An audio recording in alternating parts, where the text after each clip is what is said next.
The Whine and Cheese show is a Metaverse and NFT discussion and interview series brought to you by Metaverse Ventures Entertainment and host BEN68 and Morecheese. Warning: the information and opinions within are solely the views of the individuals involved, contains content not suitable for anyone. One is a wanker, one's slinging stunts, one's from Australia, one's from the Bronx. Snack size. Our old mate Mark Cuban, he thinks Metaverse real estate is the dumbest shit ever.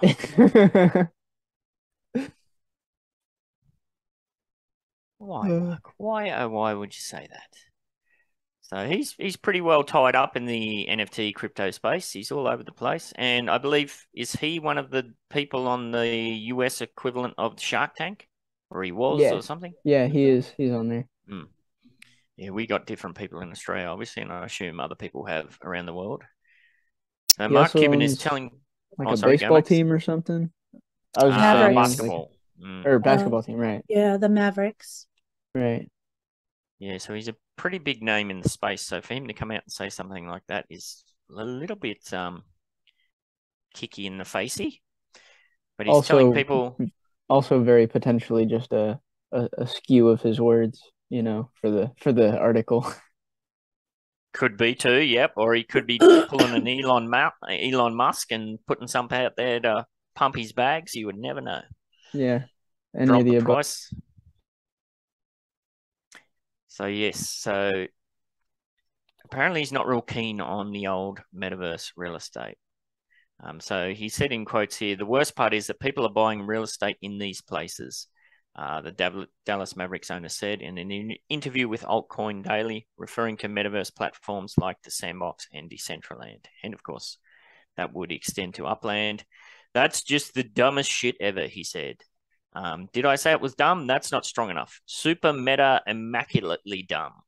Okay, cool. I wouldn't extend it to Upland. I mean, I've been in Sandbox and Decentraland, and they really don't have any utility like Upland does. So hopefully he didn't add that, or he just doesn't know about it. Maybe we should email him or something. Nice. Well, and part of the reason that he might find them, you know, dumb or whatever as well is because he's looking at them and they're multi-million-dollar projects, and then he's like, well, they have 10,000 monthly users. How is this a business venture? You know what I mean? And so maybe he's not looking at Upland, and he doesn't see that we have 250 to 400,000 users a month, you know, and he doesn't see the volume, and he doesn't see that side of it. I agree. I think we should let him know. Yes. Everybody email Mark Cuban. And it's also the point too that Decentraland and Sandbox, they're just completely imaginary worlds, whereas Uplands, you know, all of the virtual real estate is tied to in real life addresses. So that's a completely different angle. And it's built with real life principles as well, so you can add real world value into it. Yes, absolutely. Now, he did clarify his position a little bit further down, apparently. Cuban added that the only way the concept could even potentially work was based off whether there is a community around it. So there you go. Ding, ding, ding. He said it all comes down to community, where you can create community and what is the impact of that community. After you create a community, then you can find places that, depending on how that community works, they can have perceived value because of access, he explained. But beforehand, based off of a traditional real estate model, dumbest motherfucking shit ever. So that's interesting. He's saying, it sounds like he's essentially saying there when he says perceived value because of access. So that's kind of what we're doing with nodes. Like there's a community there, and you know, we know what happens in neighborhoods where there are communities, that the floor price kind of, whether artificially pumped or naturally, it rises to the point where it's not, you know, fully accessible to new people. And it can also just be a case of supply.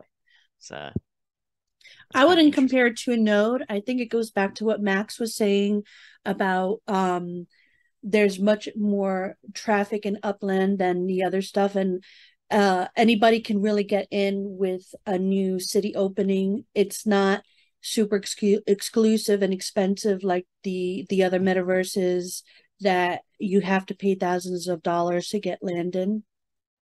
That's how I take it anyway. Yeah, that makes it also sense.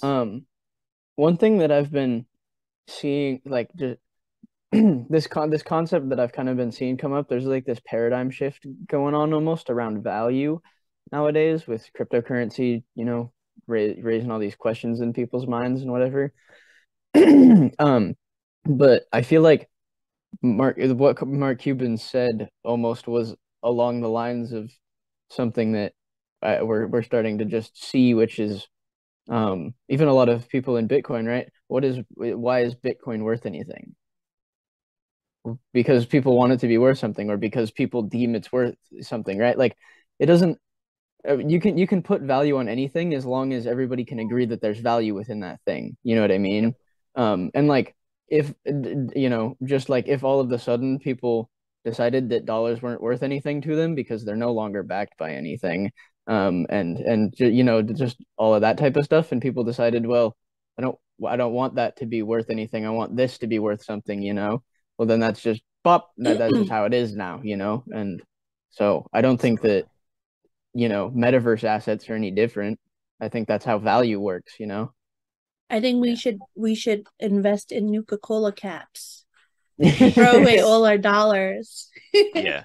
Yes. I mean, people always say, well, if they want to FUD on crypto and NFTs and all that sort of stuff, they often bring up the case of, well, what if there's a solar flare and it knocks out the power grid? Like, well, if there's a solar flare and it knocks out the power grid, there's going to be cannibals running through the streets. You're not going to be worried about your bloody digital real estate. Right? Like, you're not going to have medicine. You're not going to have electricity. The last thing you're going to be concerned about is your paper. Yeah. It's diversify. Kind of just have some silver and gold on hand. Yeah, or even just like, you know, machinery and other stuff, you know. Exactly. Useful stuff in life, tools and whatnot. Absolutely. All right, now I don't even remember what I had up next. Let me see. Now I got the Nuka-Cola song in my head. I love Fallout. I'm a huge fan. I replayed Fallout 3 recently, and now I'm replaying Fallout 4 again. I never played those games, sadly. Oh, I'm so jelly. Like, I love it when people can experience it from the beginning. I would definitely play Fallout 4. It's amazing. I will have to play that game. Or New Vegas. New Vegas is good too. Or you can jump over to the MBE Discord and watch Cheese play. Yeah, I play every night. Yeah. Okay. Cool. So Mr. Mark has basically said that it's all just not worth a shit. I don't know how far, of course, that extends to the metaverse in general, because he has only mentioned the real estate aspect of it. Empire, samurai, ride on the dingo, flying through the sky. Cheese in the house, get off the drive. Hit you with the hairbrush, hit you with the knife. Evil empire, samurai, ride on the dingo, flying through the sky.